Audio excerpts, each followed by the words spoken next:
experimental.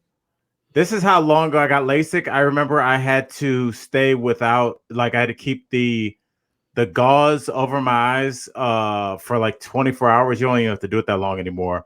But it was when the NCAA tournament was on, and it was when Delonte West and who's the point guard for the Magic? Jameer Nelson. Yeah, when they were at St. Joseph's and they beat Duke. And I remember listening to that game because I couldn't look at it. But that's how long ago. Whenever they were in the tournament, that's when I had my surgery. Yeah. And Jameer Nelson's been retired for like 5 years now. And Delonte West they just found on a highway. Remember? Yeah, dude. He's mental health, kids. It's not a game. Who are you talking to? We're not recording right now. No, I know. Ben Gordon also lost his mind. Did you record today? Did you guys daily blast it today? Yeah. I wasn't on the show.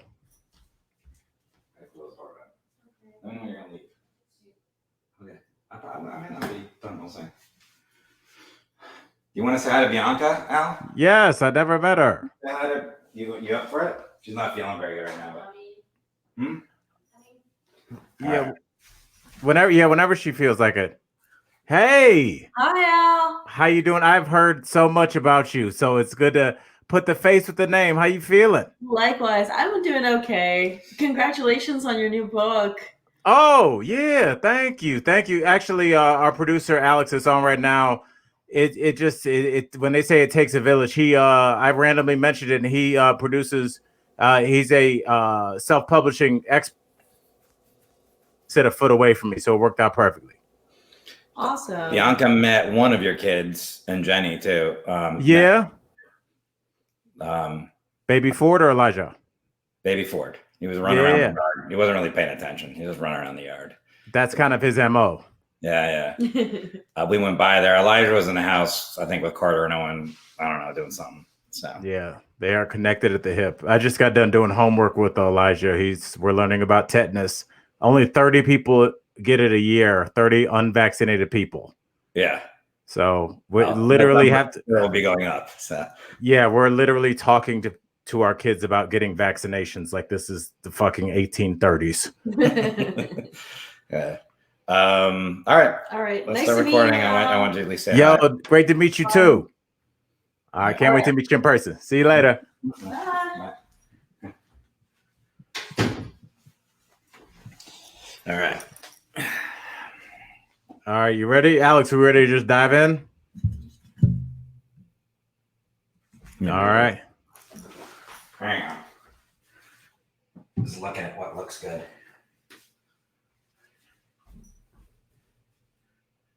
Professionals.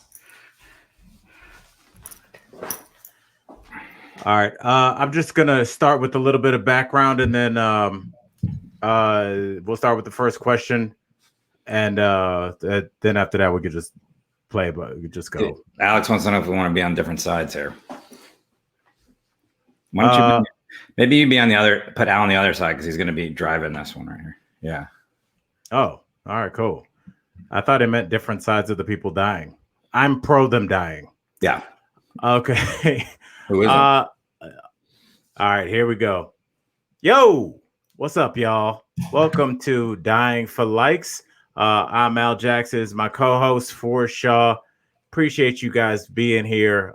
Exciting episode for you guys today. Really, what do you mean exciting? It's the first episode. How are you going to dive in like they've been listening to 30? I didn't want to say the first episode in case we don't air this one first, fucker. Okay. All right. Welcome to the world of show business. More than that, though. We shouldn't just be like, hey, anyways, you're here. Well, I don't want to be like, hey, these motherfuckers fell off a cliff. No, I mean, like, we should have a more exciting intro. All right. I'll do it like we're Showtime at the Apollo. This is how you start it. You go, hey, I'm Al Jackson. This is for Dying for Likes. It sounds like... All right, you're like a mean white road manager for a young black band in the 80s. Guys, if you want to make it to the Apollo, we need more energy. Let's go, JoJo. All right. All right. What's up, y'all? Welcome to Dying for Likes. I'm Al Jackson. It's my co-host, Forrest Shaw. As you know, we talk about people that have died trying to get big on the gram, and it's a thing. Forrest, thoughts on this? Is our first one? What if this is our first one? It's not what if, it is. I know, but don't say like as you know. Then what do you want me to say? Greetings, strangers. I'm a human. We have a new podcast. This is our first one. What we're going to be doing on this podcast is blah blah blah, and I'll chime in.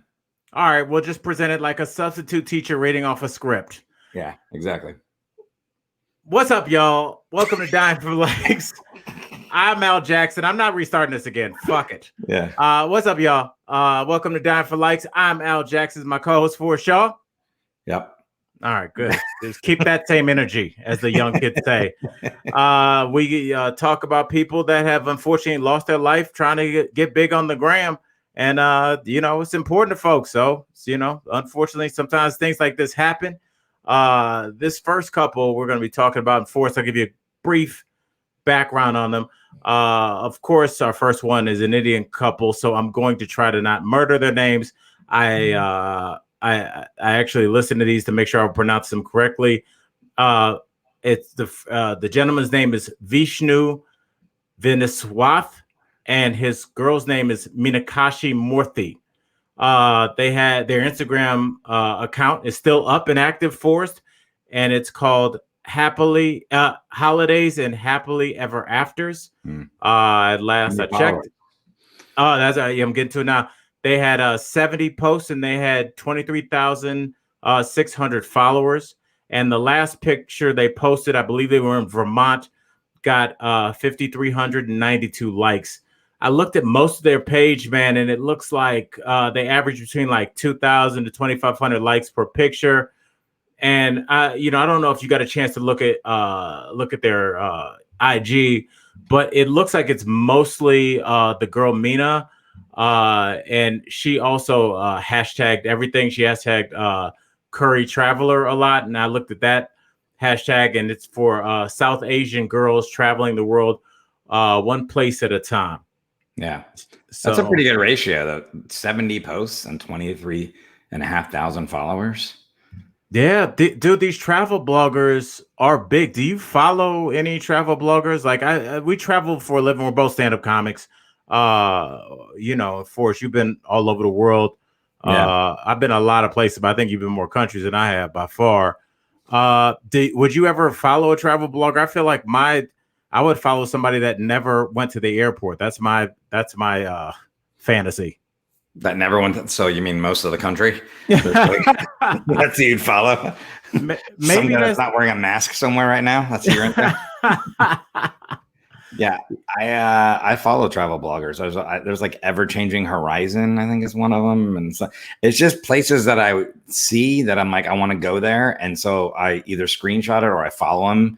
But one of the tricks that sometimes they do is they don't tell you exactly where they're at because they want you to follow their blogs or something else so that you they can make money from that or whatever. And there's a couple that's in one of those traveling one of those vans. I've seen a lot of those. Yeah. Yeah. That's like the new thing. Go in one of those and you just take pictures and you're like at some like spring fed pool in the middle of Mexico somewhere that nobody can get to. And if you read in the description, a lot of the times they've gotten dehydrated or sunstroke or bit by something on the way there. It's like the picture is always, like anything, always looks better than what. Yeah. I mean, everybody wants to get off the beaten path, but what's on the beaten path? Gas stations and urgent cares. It's just like that's my one thing about. I understand the appeal about living off the grid and being off the grid, but I like grid stuff, Forrest. I like air conditioning, man. I like foam mattresses, dog. But I mean, I know people dig it. Dude, that would be a good Instagram, urgent care Instagram. I'm sure you couldn't do it because of like Hippocratic Oath or whatever the hell that is. But just different injuries at urgent cares. If you're allowed to document that on Instagram. Yeah, the last time I was at urgent care, it was in, and I'll have our producer Alex drop in a picture because I actually have it on my Instagram. It was when my talk show, Daily Blast Live, watch it every day. It was season 1. We actually just started season 4 this past Monday. but we were making our earpieces where it starts off as that liquid and you drop some kind of salt solution in there and you stir it and it kind of hardens into a gel and then you put it in your ear and then that becomes your earpiece. And I asked our stage manager at the time, Stu, I was like, what happens if some of this gets lodged in your ear? And he was like, oh, I've been working on shows forever. It never happens. Yeah. So cut to me at the urgent care, unable to hear anything. And I'm back there and, they bring this kind of thing in there. It's like this something to just kind of break it up. It's really just kind of like high pressured kind of warm water. And they definitely had like kind of just a nurse that just could probably like handle a syringe, right? And then you hold a cup under your ear. Yeah, but that wasn't working. But yeah, they did that. And the thing is, they did it so many times that I couldn't sit up because obviously that destroys your equilibrium. Yeah. So I'm laying there on my side and I hear the doctor, because I hear her say, it's not working. And the doctor said, I swear to you, I'm not trying to add any. The doctor says, get the pink stuff. Like, I swear to God, I don't know what that was. And she came in and she put this pink solution in my ear. And I don't know what was in that, but that it broke it up. And then she blasted it again. But then like it made me so nauseous. I still had to I sat in my car after I left because I was so like off balance. Yeah. But I was going to say the girl next to me, I was just going to say real quick, the girl next to me, because you're talking about interesting injuries, because I went there like 8 o'clock in the morning because I couldn't in the room next to you, right? No, in the waiting room, because it was just me and one other girl, because I went there when it opened the next morning because I was like, I can't hear anything. And the girl next to me must have gone out and partied because it was a Thursday night it happened to me. So it's Friday morning. And so she must have gone and partied, and apparently like her boyfriend came in there, firemen's carrying her, and she was definitely still hungover. She had broken her ankle, like I guess in high heels the night before, like it got caught in a grate, and she broke her ankle, which you would think would happen more to women in high heels after they've imbibed some alcohol. Yeah, I've been there one time when there was a guy had a lawn dart in the side of his head. Are you serious? Yeah, and they had just wrapped it up with a bandage with the dart still sticking. You know, lawn darts, right? They're like, yes. Do they still make those? Are those illegal? They better be. Well, this family is grandfathered in with their lawn darts, I guess. But this guy, they had one on the side of his head, and then it was like bandaged around his head, so there was just a giant dart sticking on the side of his head. It's hard not to laugh at a person with a giant dart sticking out of it. Like, I know it probably hurts, but I guess you're not supposed to take it out. I don't know. Maybe they just thought you leave it in case blood comes gushing out. But I was going to say, when you are in one of those urgent cares, it's like they have those walls that they've made out of like recycled cardboard boxes and stuff, so you can hear next door. And then there's a couple of times ago I was in one, and because before I had the insurance I had, that was just my doctor. I would just show up there and be like, hey. And I don't know if the guy didn't speak English well or just couldn't hear something, but the doctor was like trying to say it like loud, like quietly, and it just kept getting louder and louder, and he just kept saying genital warts. It was just like it was like the whole place. He walked out, I was like, you gotta put some cream on that. G-dub. Yeah. Oh, urgent care. That's gonna be our next podcast. Things you overhear at urgent care. Let's get back into this couple, man. Vishnu, he was 29 at the time. His girl Minakashi, she's 30, and basically what went down is they were identified by park officials on a Monday as the two people. Did you say what park? Yes, I'm gonna do it now. They died in Yosemite Park at Taft Point, which is super interesting because you just got back from there. Yeah, you showed me pictures. We are going to get all into that. But I looked at the pictures right before we jumped on, and like dude, like I got uncomfortable looking at the pictures, and we'll drop those in for you guys so you can see them as well. Like it was just crazy. Now, obviously, Taft Point's super popular. It's 3,500 feet above Yosemite Valley, and it said that that the couple fell to their death about 800 feet, according to the National Park Service. And they were like, I guess, so far up in the cut that park rangers had to use technical climbing and rappelling techniques and a helicopter And this gets to the first question. The last kind of sentence that they have about just the overall uh, summation of the couple's death is that it says that they were drinking according to the toxicology reports, but does not say that they were necessarily drunk. I guess all they can tell is that they did have alcohol in their system. So, Forrest, my question to you is actually twofold. One, having just been there, would you ever consider having a couple drinks where you were at Taft Point? And two, do you think it's cool to release the toxicology reports? Because I always think about the family because they're already devastated, and then they kind of have to realize that maybe you have drugs and alcohol in your system. But I guess that is part of it. So what do you think? I mean, as far as the toxicology, I don't know, because it's a national park, it's federal government. So there might be some rules where they have to release all that information when somebody dies on federal land or something. I don't know. There's, it could be something like that. Okay. So to get to Taft Point, because in order to get there from Yosemite Valley, there probably is a trail that you could hike, but it would take you the whole day. So I'm assuming they didn't do that. And it would be really steep because Yosemite Valley, like you said, it's 3,500 feet above that. And Yosemite Valley is already, I want to say, like when you're up at Taft Point, you're around 7,000 feet above sea level. So it's like the air's thin, Yeah. You live in Denver. So, but I mean, it's like 2,000 feet higher than Denver.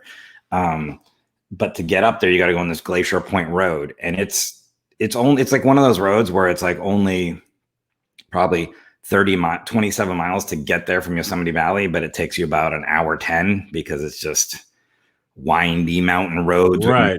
There's no guardrails. Really? A few guardrails here and there, but you are like going on the edge of cliff stuff. Because I knew we were going to talk about this.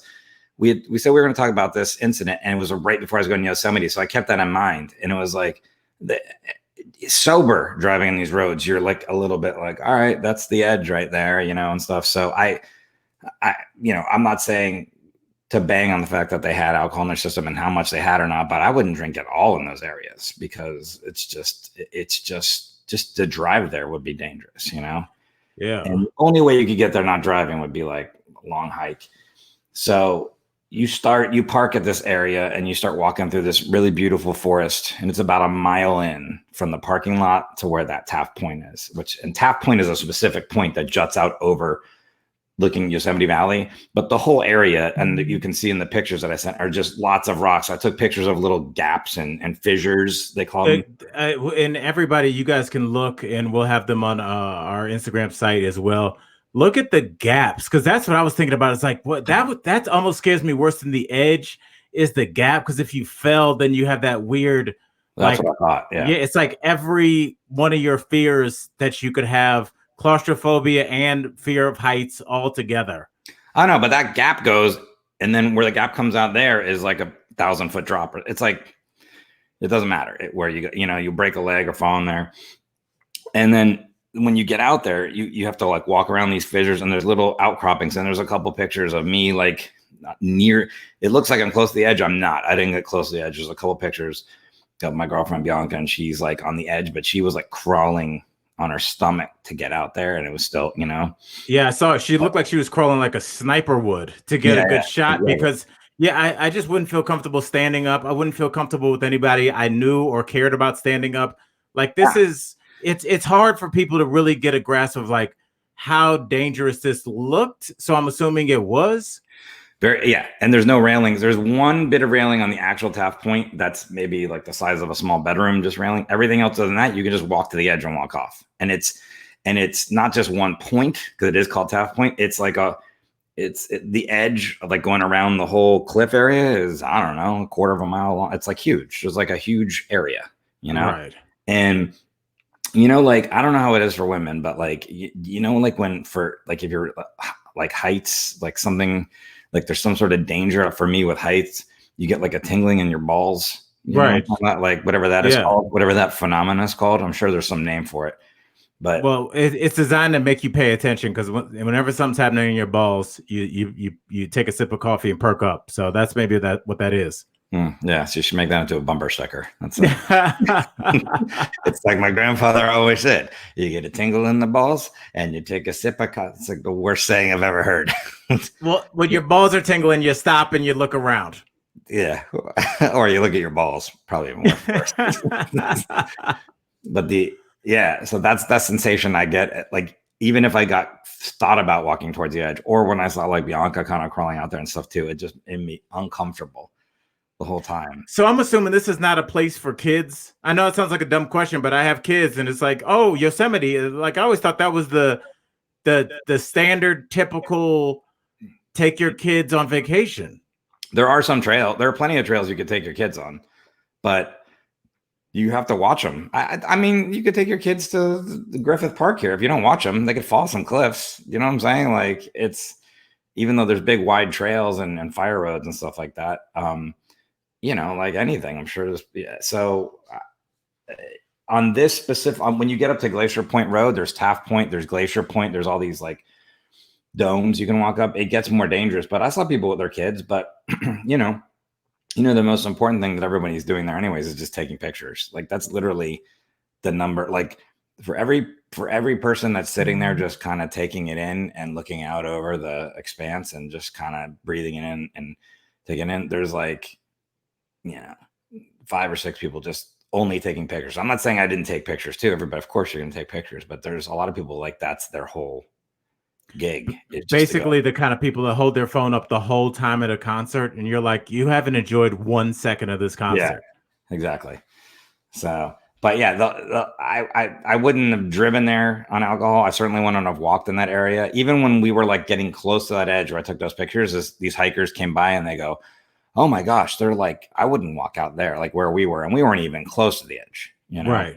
So, you know, when now you're when you're one of these travel bloggers or whatever, or travel Instagram people, it's like, you can't just take the standard shot also, because that's the other thing is hundreds of thousands of people visit these places every year. So you can't just get the same shot everybody else gets. So I think when you arrive there, the first thing you do is like, where would nobody have taken a picture? Yeah. Right here at the edge of this cliff. I was reading up on the story we're talking about. Like they just found their tripod, right? Right. Yeah, and that's how they realized they had fallen. They just found their tripod. And just you talking about that's such a great point that you can't take the picture everybody else does.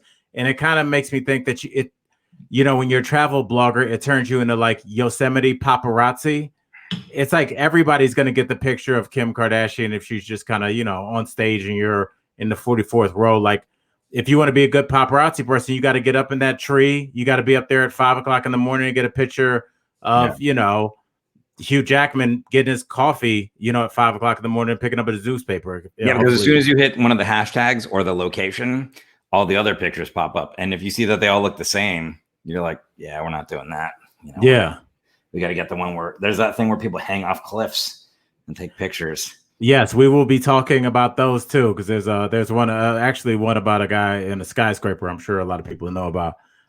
Dude, let's get into these people's background really quickly, because we're taking a caller. We are. You know, they you know, I when I did this show, I wanted to make sure that we humanize these people and not just like, oh, these people fell. These people had lives, man. It's just crazy. I couldn't imagine getting that call. You know, it's such a weird kind of way to pass away, especially when since you didn't know them. That'd be really weird if you got a call. Yeah, it's just like, yo, these 2 people died. Do you have a second? All right. So you think anyone's gonna listen to this? I'll listen to our old podcast. Yeah, I think so. I hope so that they know that we have a love-hate relationship. Oh yeah. Well, it takes people a second, because everybody, when people first see us interact, they're like, you guys are mean to each other. We're being very civil right now, I feel like. Yeah, well, we're only a couple minutes in. I'm gonna call you stupid in a second. I feel like I still have voicemails that could get you fired from your job right now. Oh, 100%. 100%. You're not real friends unless you have something that could get the other one fired. Nothing like that you did. It's just the things you said to me. Yeah. Yeah, but then I'll get a whole new mean fan base. Somewhat true. Yeah. All right. So in 2016, my man Vishnu got his master's degree. Congrats, in computer science from Bradley. Ball player came out of Bradley. I can't remember who. The guy that was the leading scorer, that played for the Sixers. Oh, Sean Bradley. He went to BYU. Keep talking, and I'll tell you right now. I'm looking it up. Okay, so he and Minakashi They met at the University of India, where they're both from. They met at the College of Engineering. I'm sure that's a place full of eligible people. It's like, I can't meet anybody to marry. Go to the College of Engineering. There's young engineers in there. You'll be fine. Okay. And, so they were both described as good students, and they were fond of traveling. The pair married at a Hindu temple 4 years before they passed away, and they combined their love of travel with working remotely. So, that made me think of something else, because, I know my girl now is going to be working remotely indefinitely. I think that this might almost increase the competition for travel bloggers, because no one has to be stuck in the office Monday through Friday. I mean, as long as you have a Wi-Fi connection, you can kind of be anywhere in the world. Yeah. By the way, it was Hersey Hawkins. I went to Bradley. Yeah. Shout out to Hersey. Great shooter. Yeah. That's what I was doing the whole time you were talking. Okay. I was find out. Well, I did get it, because your response to my soliloquy was, yeah.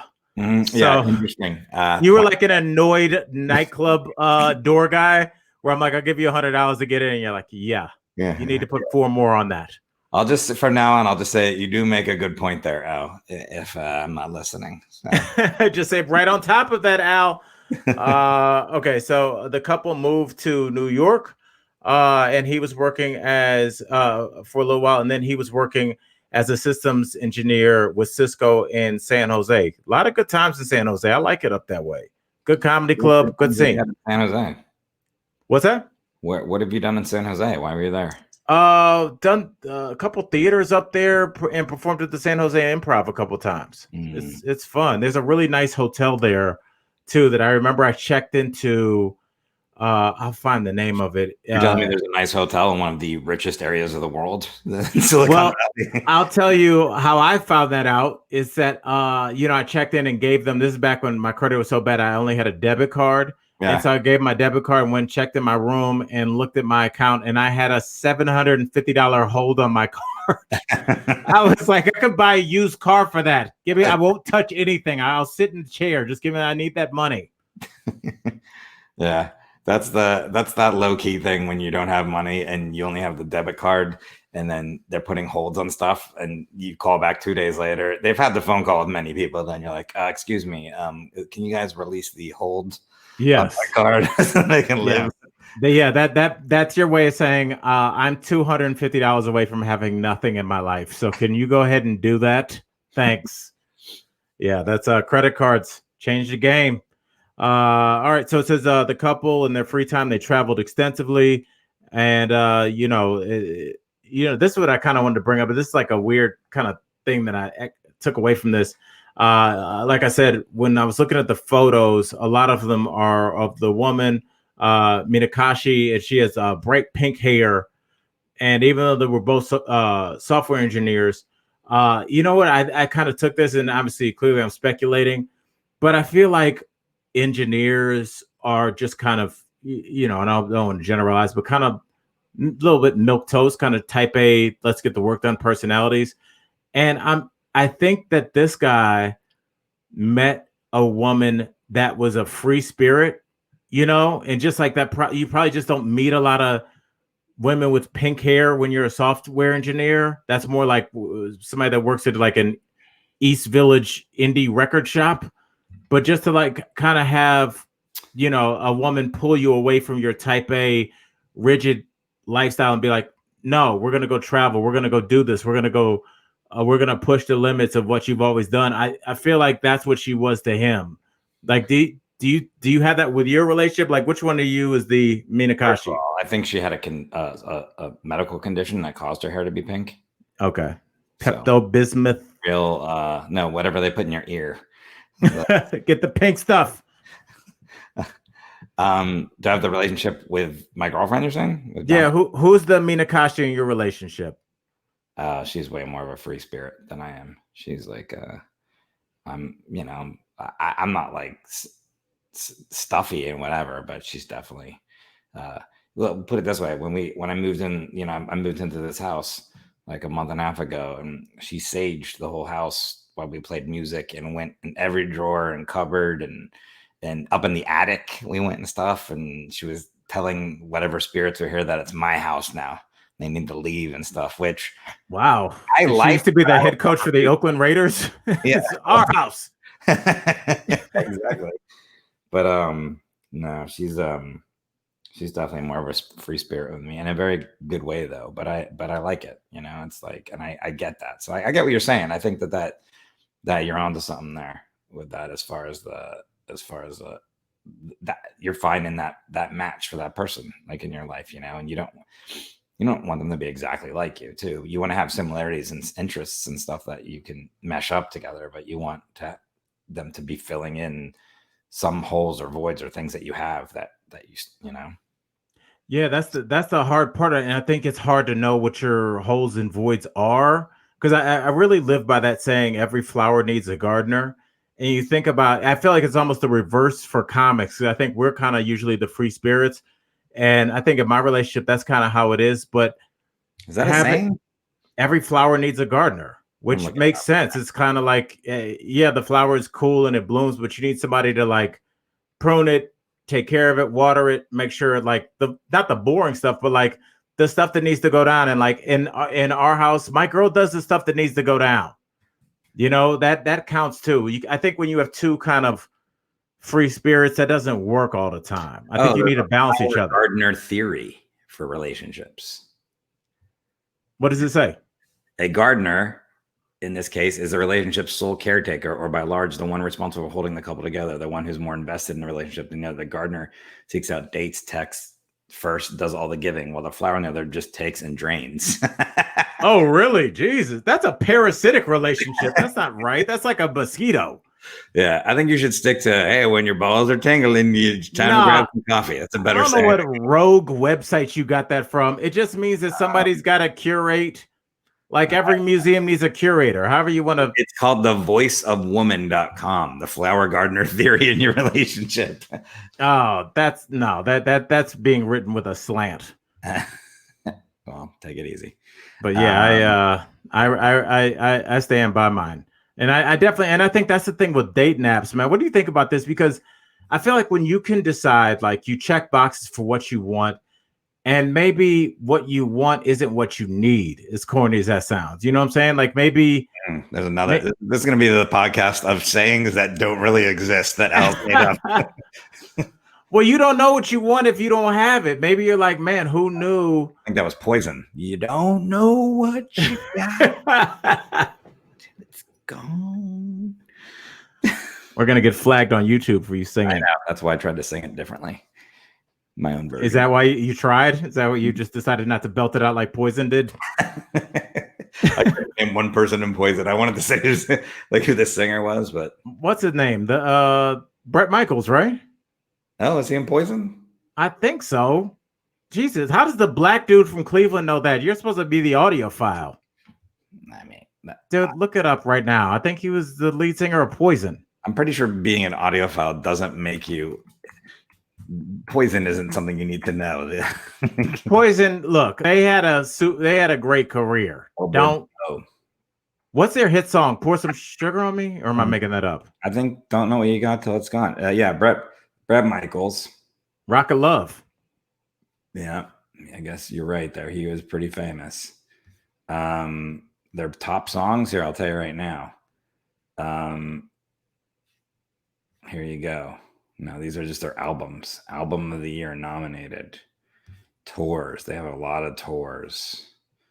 I don't know. I'm on Wikipedia. I don't know how to work this thing here.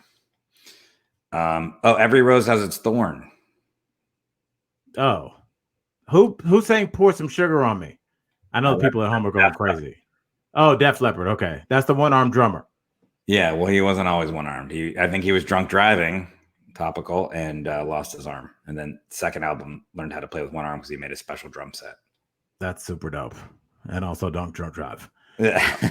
Don't drunk drive. Yeah, that's a problem. All right. Well, we have a quote here from Minakashi talking about her first trip with Vishnu. She says, he took me to the Maldives on our first trip. and that kind of triggered the wanderlust in us to see and experience the unexplored vistas and exciting cultures this amazing world has in store. Um, she said that they weren't going to quit their full-time job, but she said they thought about it. So my question to you is this, Forrest: do you think that you were ever at one point addicted to travel, and can you be? Because I think I was at one point. I always felt like there was a period of my life where I felt like if I was in the same city for 2 weeks in a row, like I was doing something wrong. Well, I mean, because of COVID, I haven't been able to travel. But other than that, I was always somewhere different every month, at least once a month, just because of comedy. And then, I got to travel around the world because of comedy. So, yeah, I like being in different places. But I think I got to the point recently where I don't want to be gone all the time. Like there was a point where it was kind of like a badge of honor not to even be in one place for too long, and I'd Yeah. get somewhere, but I was just gone, but I still like traveling. I still want to travel. I took, and I just right before COVID, I went to New Zealand for 2 weeks with Bianca. And I mean, that's the second time I've been to New Zealand, which is not even I never thought I'd even go one time, let alone Right. twice, and I've been thinking about it the whole time during COVID, like traveling tickets are really cheap. I want to go somewhere else. We were talking about going to Japan, maybe. Oh, Christmas time, if it's possible, who knows? I don't know. We're not allowed to travel anywhere. Americans can only go to Mexico right now. It's the only country that'll let us in. how ironic. I know. Build the wall on the other side. I wouldn't let us in. I don't know what Mexico's doing, but yeah, I think you can be addicted to travel for sure. I mean, I know there's people that, don't. I know plenty of people that don't ever want to be where they're at, and I get that. And I get taking pictures and stuff too, and documenting it and like wanting to let people know that you were there. I mean, I take a lot of pictures and I don't share as many, but I'm the exact same way. Why do you think that is? I'm the exact same way. And I feel like I have some really great pictures, but I don't know explain that to me, why I'm like that. Because I think there's two types of people when it comes to social media. It's the people that want you to like think that they have a good life. So they try to show it to you as much possible. And there's other people that are content with it. I wouldn't say there's two types of people, but I feel like we're kind of in that category where like you're either content with the fact that you did it and you don't need to let other people know that you did it because the people that you care about know you went to this place or did something. But also I think there's like an embarrassment. I think for you and me, we're embarrassed by it. Maybe. I think you're exactly right. I'll be honest. I'll tell you this, and don't lose your train of thought. I dealt with it for a long time. I also felt guilty that I got a chance to travel around and see stuff that I never felt like. I was like, why did I get a chance to do this? I always felt a little bit guilty. Yeah, that too. It's like, it's like I think who had that old joke? It's somebody.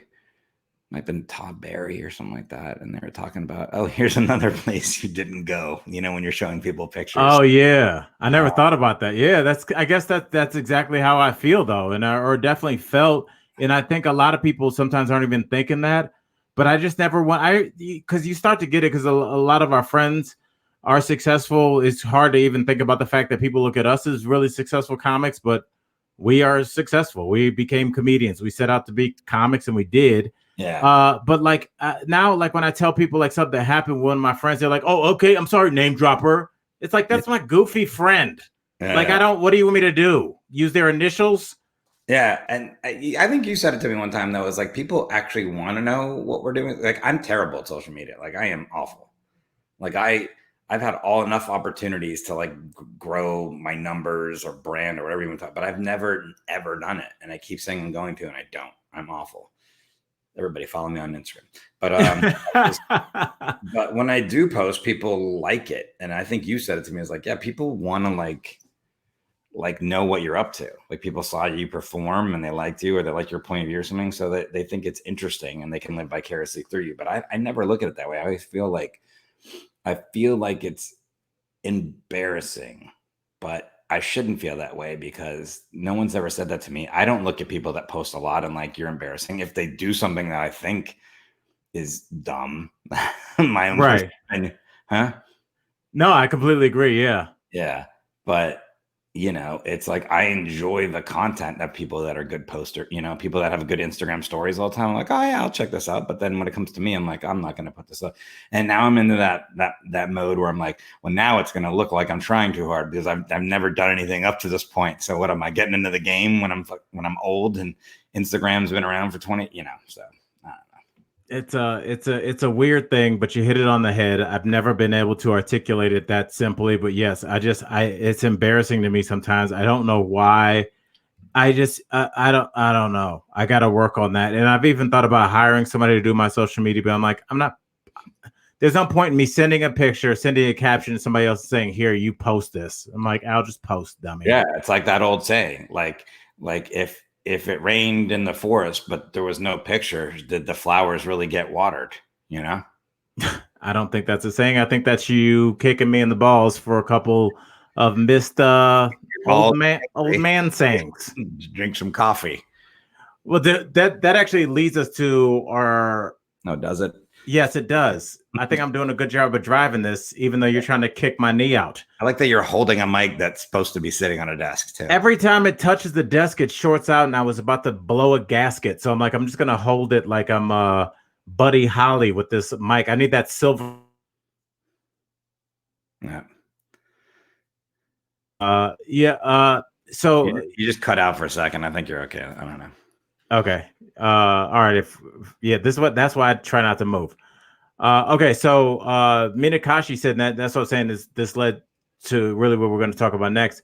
Her last blog post, which is super ominous and almost something that a screenwriter would have, is her last blog post literally says, are we chasing sunsets or chasing likes? And it was a picture of her, kind of like an over the shoulder shot of her kind of sitting on a Taft Point type place. And that was her last blog post. And my question was, aren't we all kind of chasing likes? I mean, I would say on in terms of the bell curve, I'm on the low end of caring how many likes something got. But I won't look that day, but I'll give it a couple days and I'll glance to see like what got likes and what didn't, and what people tend to like and what they don't. And I mean, I don't think it's a bad thing.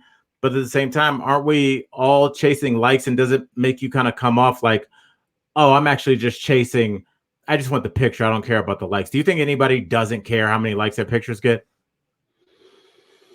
I don't know. I mean, I want people to see my photos if I post them, but I'm not looking for certain numbers and stuff. By the way, I'm looking at that picture that you just talked about. It's from the Grand Canyon North Rim. She's on the edge, thousands of feet up, chasing sunsets or chasing likes. And then it says, the rest of the post is like really, it's a lot of us, including yours truly, is a fan of daredevilry attempts of standing at the edge of cliffs and skyscrapers. But did you know that wind gusts can be fatal? Is our life just worth one photo? And then it goes on like that. I'm just like, ugh, it's terrible.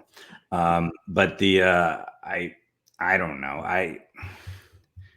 I don't post a picture hoping it gets a certain amount of likes, but if it gets a lot or a lot of views or something like that, yeah, of course you're excited about it, because then, it's like some sort of like validation that you exist, but you exist at a better level than other people or something, Yeah. Take that.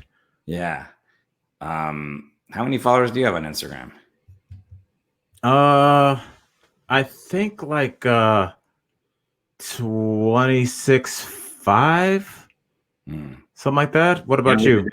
We should figure out which one of our posts has the most likes. Next time we'll post that.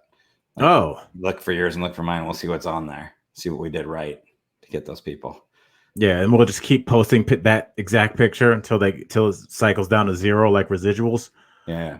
All right, let's get into the aftermath, like how everything went down and how people found them. Wait, do you care about likes? You didn't say if you cared about them. Yeah, I do.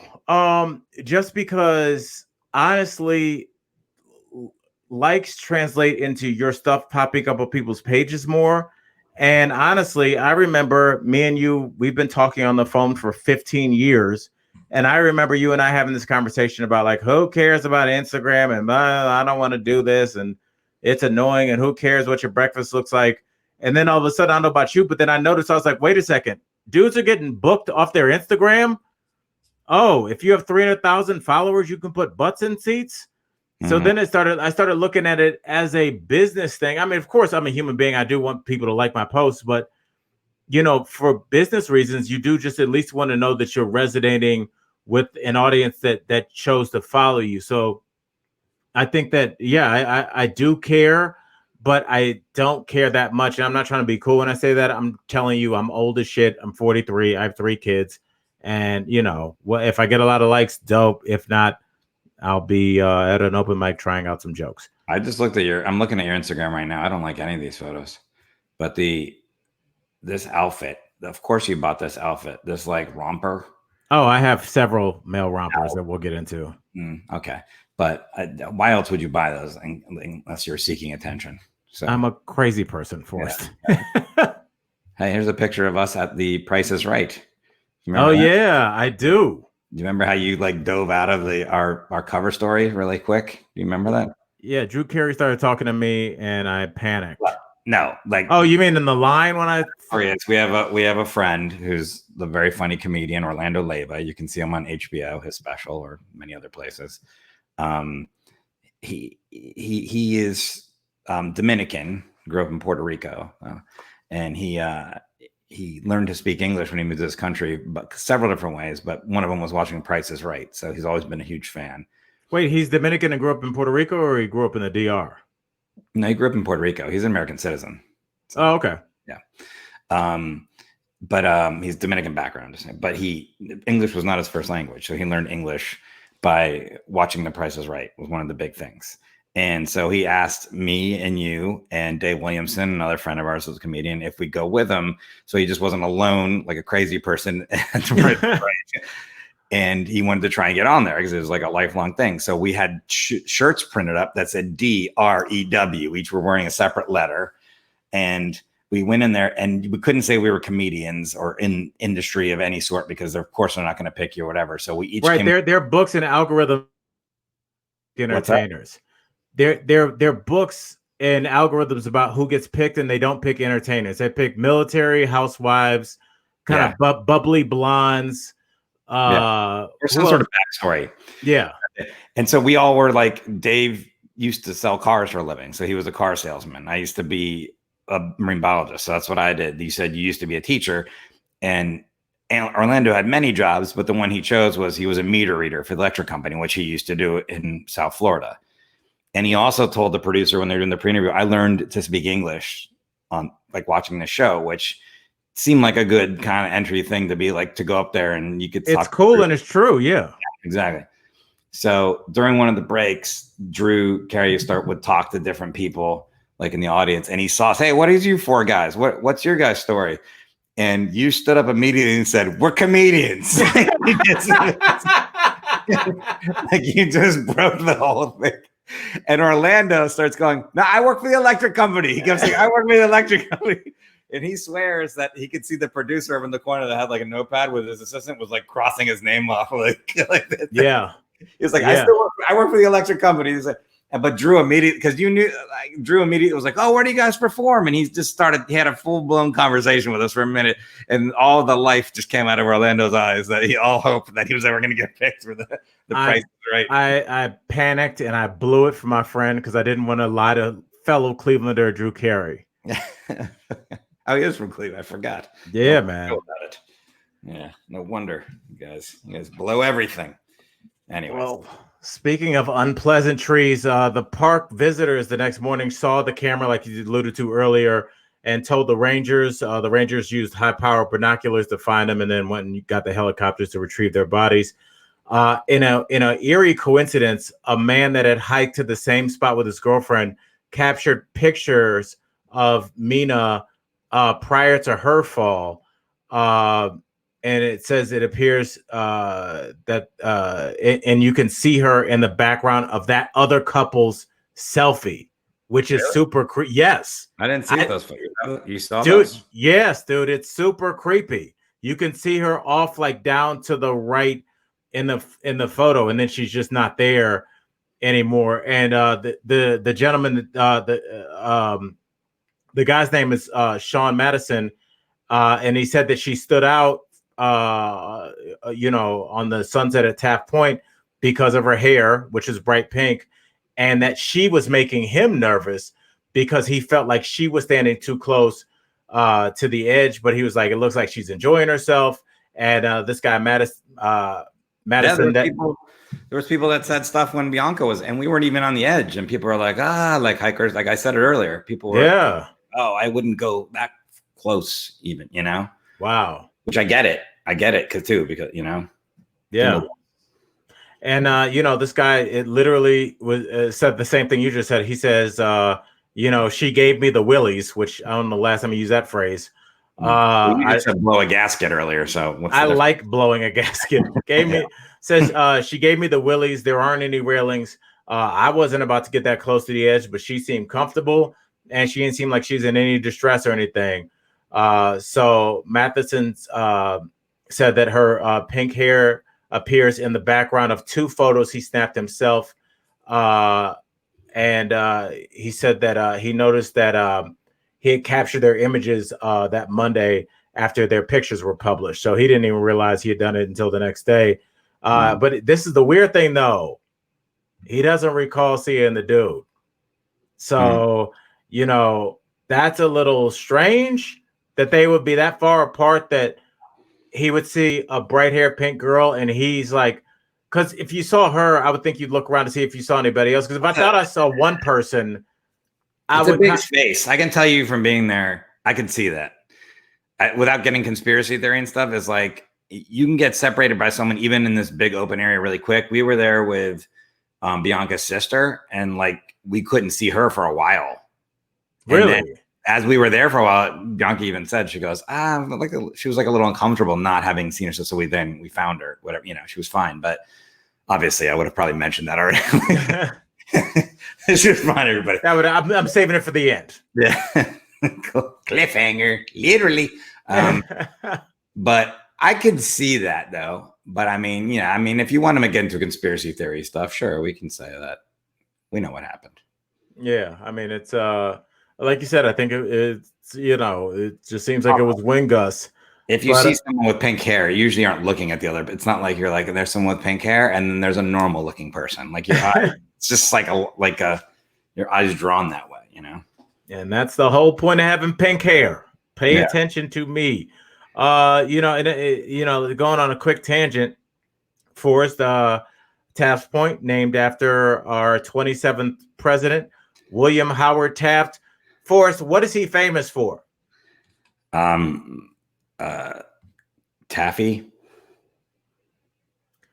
That would be Tafty. Oh, yeah. Yeah, that kind of blows the whole name scheme. Fat? He was overweight, and he was famous. He famously died how?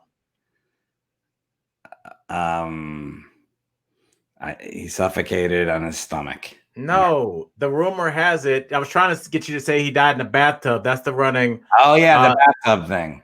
Yeah, but I looked it up. Not true. Was he supposed to have died in the bathtub? Yes, people said that's the. Like stories can morph over time. It eventually happened that he died in the bathtub, and according to this historian, he did not. But at his inauguration, he weighed 354 pounds.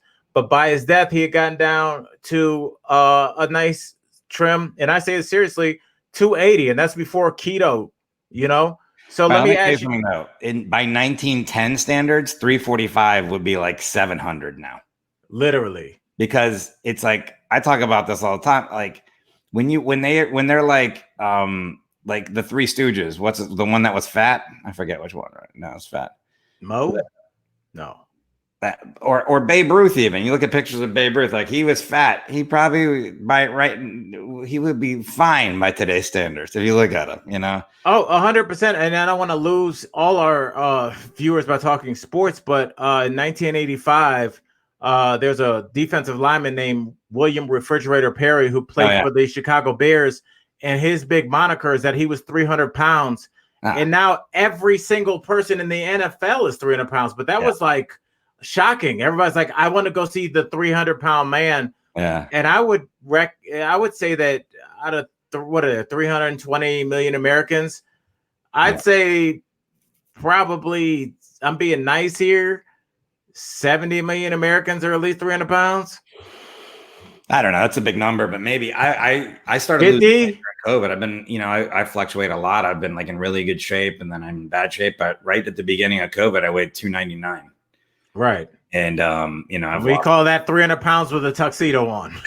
That was naked. That was 299 naked. Like not holding onto a cell phone or anything. Like, yeah. Let me take my glasses off, take my Invisaligns out. Oh, man, yeah, you cut your hair, take a shit. Yeah, you gotta do all of that. There's definitely going to be a time in everybody's life where you look down at the scale and like you get off and get back on because you're like, oh, this has to recalibrate, and it's the exact same number. You're like, oh my god. Yeah. So I'm still overweight now, but I'm down in the 260s. So that's cool. Getting there, but dude, keep it going. I follow you on the Apple Track fitness thing, dude. You're on your stuff, man. You be burning a lot of calories. Oh, but I haven't been wearing my watch for like a week and a half, so it's like. Yeah, now Al and I are linked up now. So if any of us does any exercise, it lets the other person know. And I'm just like, Al does a lot of 1 mile runs. It's like you do like these little things. I'm like, that's probably the way to do it. I wait until like you probably got my Yosemite ones where I was like hiking 15 miles in one day. My feet had blisters on them and stuff. But that's intimidating. Yeah. But yeah, I think all these old presidents were fat. I don't remember, like, wasn't Roosevelt fat too? I think so. I don't think exercise wasn't really a big deal because until like the mid 80s. That's when like gyms came in and everybody had those crazy workout Jane Fonda with like the unitard onesie with the leggings, the spandex leggings, and like vitamins, bro. Yeah, and vitamins were a thing. But exercise is really just like 50 years old. It's not that. Everybody, I don't think anybody really worked out. Even like Superman. Remember like the old Superman? He was just like smooth. He was like muscular. He was like Adam West when he was back. Right. He was just a dude in tights. Yeah. Wasn't like ripped zero at all. muscles. Guys with muscles were in the circus. Like that was like the come see the strong man. Like a guy that had like pecs. Even that was like hard to find. When we were young, basketball, everybody was pudgy. Yeah. That's what then nobody had muscles. Yeah, well, they were drinking beers and smoking cigs at halftime, so I think that kind of counteracted the exercise. But it's interesting that Taft has a point name for him in Yosemite because he was not the president that you associate with Yosemite. It would be Roosevelt, but I guess I was reading it here that John Muir hosted him, and he probably did this. He did the same thing with Roosevelt, but when Roosevelt went to Yosemite, he was the one that finally the president that decided to create the national park system. And that's why, because of John Muir, who founded the Sierra Club as well, like that John Muir, who's like our first country's, like, I would say conservationist, probably the father of the modern conservation movement would be John Muir. And he like would take these presidents to Yosemite, and like there's a spot when you go there. It's like, here's where John Muir and Roosevelt had like a campfire, and I looked over at like El Capitan. I don't know if you've seen Free Solo, that movie where the guy scales the side of the thing. I can't watch it. I've had several opportunities on planes. I can't watch it. Crazy, but when you see it in person, you're like, what? Like even when you watch it, but so they were looking straight at that, but I just, by the way, read something recently that John Muir, they dug up all this stuff and said he was racist and this and that. I was like, yeah, he was a white guy that lived in the woods with a beard in 1908. I'm pretty sure he was racist. You don't think he was that woke out there? Yeah. I'm not doubting that at all, but he did start the modern environmental movement. He has one of the people that was created for national parks. So we'll give him that. Can we at least No, he's canceled. They want people to be perfect. I'm sure he had a lot of flaws, a lot of bad flaws, but yeah. Turns out he was tolerant. Yeah, I always say, like, for as much as we want to judge people from like 100 years ago, I think it was 2003, the Black Eyed Peas released a song called Let's Get Our Word. And it was on the radio in the 2000s. So stop it. We've sucked for a long time. We're just now getting better. Yeah. let's highlight his accomplishments. As long as he didn't kill anybody, let's go by that. Which, as far as I know, he didn't. I like the bar that you set for things. That's why we're friends. As long as you didn't kill anybody, we're cool. Yeah, there's nothing in Yosemite called Yeah. N-word point. So Yeah. Hey, Forrest, I cleaned out my grandmother's bank account while she was asleep. Is she alive? You're good with me. Well, I mean, it depends if you clean out her bank account, but you use the money and donate it to a homeless shelter. You know what I'm saying? There we go. That she's now in. There you go. All right. So, obviously with this couple that was famous, especially they were Instagram famous, it brought a lot of attention to our parks getting too dangerous. And some experts there at the park, or just people that kind of look over all our national parks, say that, there's always, obviously, as we saw with your pictures, an element of danger. But at the same time, this guy says, and it's an interesting quote, he says, winning the prize sometimes is psychologically more important than the peril of that prize. So it's just basically saying a lot of people will risk it. And I guess that's a quote from the book Off the Wall, Death in Yosemite, which came out in 2007, that chronicles fatal misadventures in the park. It just goes on to say that basically social media has a lot to do with it. And I'm sure people, because they are trying to get that perfect selfie shot, that perfect over the shoulder shot, feet dangling over the cliff shot. It just, like you said, even if you're not a blogger, you do want that shot that nobody else has. And people are willing to risk it just to get that one shot that might get 10 times more likes than anything else they normally post. Yeah, that I do it myself, not to post, but I'm there and I'm like, I'm sure somebody has this photo. So I take a lot of different, when we're on top of this point called Sentinel Dome. They have all these domes, these rock domes there. There was this old tree there, and it was just something pine. I'm looking up right now, but and it was this old pine that was up there, that people would take pictures on. It was called the Jeffrey Pine. Ansel Adams has a photograph of it. By the way, it's a very famous pine tree called the Jeffrey Pine on the top of the Sentinel Dome. You're about 7,800 feet up. Oh my goodness. So many people have taken pictures on this pine tree that it is now dead. Are you serious? Yeah, it's just that you can still see the stump. I'll send you the photo and we can put it up there that I took of it. It's just leaning over and it's dead wood. It's still really cool though, because it's all twisted, from the wind and stuff. It's over time. Yeah. But I actually took photos of that with the clouds and stuff, because I was people probably aren't taking pictures of this tree anymore. But it's that's the other thing. I mean, besides people killing themselves, there's all this damage done. There's this place called the Huntington Gardens here in LA, and they're back open with limited, amounts of people can go in, and you can socially distance in there. And there was this family draped over. It's this botanical garden, so all these curated trees and shrubs and all stuff. And there was this family draped in a tree and hanging off branches and stuff, taking pictures. And then one of the volunteers at the gardens was you can't take pictures in the tree. And they just completely ignored this volunteer because they know she can't do anything. She's not going to go over there and beat him up or something. Right. And looked at her what the fuck are you going to do? And just kept doing it. I'm well, yeah, that tree will be dead soon. And people don't even get that. So it's the whole assault.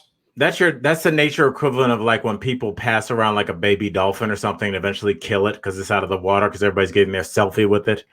Yeah. I mean, it's a reward system. I told you, I've always thought about it. I think it's because people in their adult life crave to be told that they're doing well. I think that happens to you your whole life growing up. You use the potty for the first time, you eat with a knife and fork, you write for the first time, you get your driver's license, you graduated high school, everybody claps. And then if you go to college and graduate, that's probably the last time anybody will ever clap for you again, besides your retirement ceremony. And we have a weird job for us. And when we're off work, people clap. That's insane. And we're so used to it, but no one else, like a surgeon that just separated two Siamese twins, no one claps for them when they come out of surgery. And it's I think everybody just the is a little mini clap. And it just kind of is just that kind of reassuring thing. Oh, I'm doing well. Look, here's my daughter on her fourth year of school. Oh, 237 likes. I'm a good dad. I think it's that, Yeah. I'm reading about this pine tree, by the way. I think it died naturally. Okay. I was thinking maybe like you were saying, like all the photographs, like they say, like you can't take pictures of the Mona Lisa because it affects it. Like I thought maybe that was that, but You know what it was I thought about that incident at the Huntington Gardens, and then I was like, yeah, and this tree died too. And so I looked it up, and it's like it's dead. Trees do die on their own. I want everybody to be aware of that. yeah, that's what we call Out and then it died. I'm reading. you be a terrible like medical examiner. It's like, listen, this guy's granddaughter kissed him, and 3 weeks later he's dead. Yeah, Now, he's 99 years old, but I want to bring her in for questioning. It's like things just naturally die, buddy. and bring in and be like, I bet it's murder. That tree's dead. A little kid leaned against it and took a picture. It's dead. We're looking for the kid. He's gonna go down. He's gonna go down hard. All right. So let's get into like a little bit of morbidity stats in terms of people dying at national parks. It says how many people does this happen to at the Grand Canyon? About 2 or 3 people fall to their death each year on average, and that's out of 6.3 million that visited in 27. The Grand Canyon. What's that? That's only it. 2 or 3 a year in the Grand Canyon. I know, out of 6.3 million in 2017. So. That's nothing, basically. More people die from flu. Did you know that? Yeah, where have we heard that before? But in Yosemite, at least 10 people have died this year, including 6 from falls, and the others from reasons including underlying medical conditions, aka lack of water. I think that's a medical condition for everybody. Yeah. And you know, look it up, guys. Yeah, and it looks like Yosemite's dealing with roughly between 13 and 20 fatalities annually and 4.3 million visitors every year. So that's not that many. Yeah, but that's just 2 parks. Is it all the parks or what is it? It says, let's see, there's been 1,002 traumatic deaths with more than 300 attributed to falls at Yosemite since the 1800s. So 1,000 people have died since the 1800s, and it looks like probably, I don't know, 100 million have been there. So yeah, this says the national park with the most deaths is Lake Mead National Recreation Area. It has 25 deaths per year on average. Yellowstone has 13. Yeah, there you go. It's you can die. I always think about that too when they're like, when people like if somebody gets attacked by a shark or a bear or something like that, and they always try to go and kill the animal. I'm like, sometimes people die from those things. Like, you know how many people mountains kill a lot of people, and we're not blowing them up. You know, I thought it was because they got the taste for human blood. It's like, I think that's like an HBO thing, or like it's like once you have a panini, like you just, that's all you want. You don't want a regular sandwich again. Okay, I guess I haven't had the right panini. It's a smashed toasted sandwich. It's also a Jamaican slang for something else. So. I don't know why I didn't say it like we were on NBC or something. Just now. Exactly. Watch your mouth in front of your giant nuts. Goofy friend. Taste for human blood. No, this is something from horror movies. It says. What do you think's in our blood? I think our blood would taste terrible. First of all, any animal that tasted human blood would be like, "The hell is that?" And be like, "Preservatives." This tastes like Monster Energy drink and Taco Bell. Yeah, it's called cancer. We all have it. Once they get a taste of that sweet human blood. Yeah. I mean, I guess eating another animal is you're eating free range organic. Like, why would you want to? That's the whole foods of eating another species. Like, we're definitely the fast food. We're the Wendy's of the animal kingdom. Yeah, we're the tofurkey. By the way, super disgusting. They're not a sponsor. Yes, they. I do like the Beyond Meat and the crumbles and everything. I just any sponsors right now. We can bash whoever we want. All right, Red Bull. I don't like Red Bull. It tastes like the stuff that would be in your car battery. Yeah, but they have flavored ones now. This is cranberry. It's pretty good. Yes, for people that are also on their period and don't have good taste. Forrest, that's gonna wrap it up for our first Yeah, good way to wrap it up. episode. And I like to end it on an insult before you can say something mean to me that I'll think about. Wait, okay. The period joke is how you're going to wrap it up, huh? We should have a saying when we wrap it up. Be like, everybody, make sure to look down when taking a photo, and we're out. That's gonna be our catchy phrase. No, we'll have to come up with one. We're not going to come up with it right now. Don't be ridiculous. By the way, you look like the logo for Floyd's barbershop.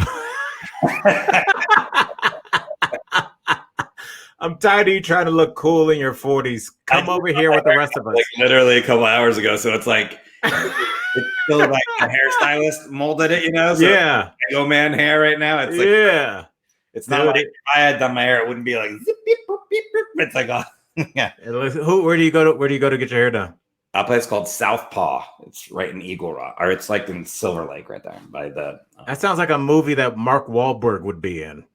About some tough kid from Boston. We get it, Mark. You're from Boston. Make another movie. Yes, he only had one hand, and it was his left hand. Every script Mark Wahlberg gets, a tough kid from Boston becomes a bank robber. No, I don't want the script. A tough kid from Boston becomes a cop. I don't want the script. A tough kid from Boston becomes a firefighter. All right, let's do it. Yeah. Yeah. All right. Well, I'm glad. All right. Wahlberg plug. You need the help. Yeah, and also, dude, can you do me a favor next time we end? Could you do it with less energy? It would be like literally Sleeping Beauty jumped up out of bed with more energy. I couldn't think of a better analogy than Sleeping Beauty. Should we plug our Instagrams? Oh yeah, that'd be good. You can find me on Instagram at Al Jackson IG, on TikTok at Al Jackson 24/7. And comment on that one, Forrest? No, I mean I privately told you how I feel about you on TikTok, but you're an old man. Stop acting like you have your pulse on the finger, your finger on the pulse of the youth. It's like, do you know what's crazy? My daughter told me about TikTok like maybe even 6 years ago. Because I was like, AB, what's going? It's because it's your daughter. She's young. She knows what's going on. Yeah, well, she's probably 7 or 8 at the time, because I guess it used to be Musically, and then Musically kind of evolved into TikTok. Yeah. And she was like, yeah, all my friends are using TikTok. And I remember I downloaded it. I was at my mom's house, and I was like, what the hell is this? This is the dumbest thing ever. And then all of a sudden, I turned on Jimmy Kimmel, and the girl from TikTok, like the biggest star on there, is on Jimmy Kimmel. I'm like, maybe I should have gotten started earlier. Hey, make sure you download our next episode where Al tells us about the new artist he discovered, Lizzo. Everybody.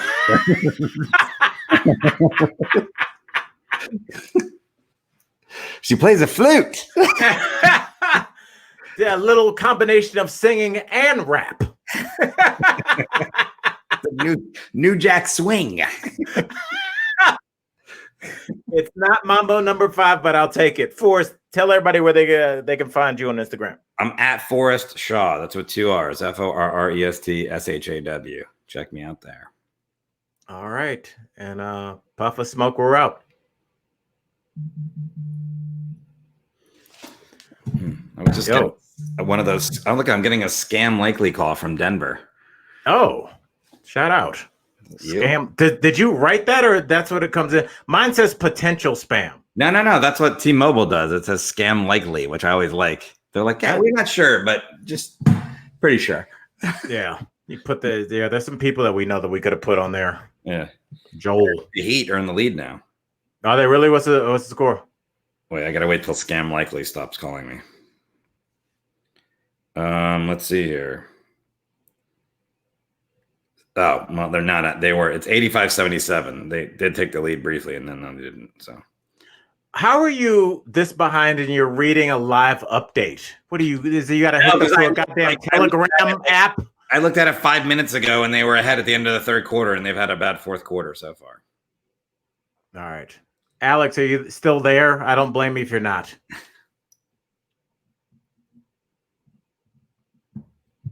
What if we just heard a gunshot? It's just like I can't take it anymore. Yeah. Well, I guess that wasn't recorded. Yeah, I think it was. I hope it was. He LOL'd at 4:49, so he was around then, but that was almost an hour ago. So. Oh, Jesus. Holy shit. Yeah, we went for a while. Dude, I feel like that went great for our first fucking show. Yeah, I feel like... Yeah. All right. Okay, let me look and see if I can find something, and maybe we can do maybe one more this week, and we'll just put the pedal to the metal in terms of getting one of these out. Tomorrow I'm doing my podcast, but then I'm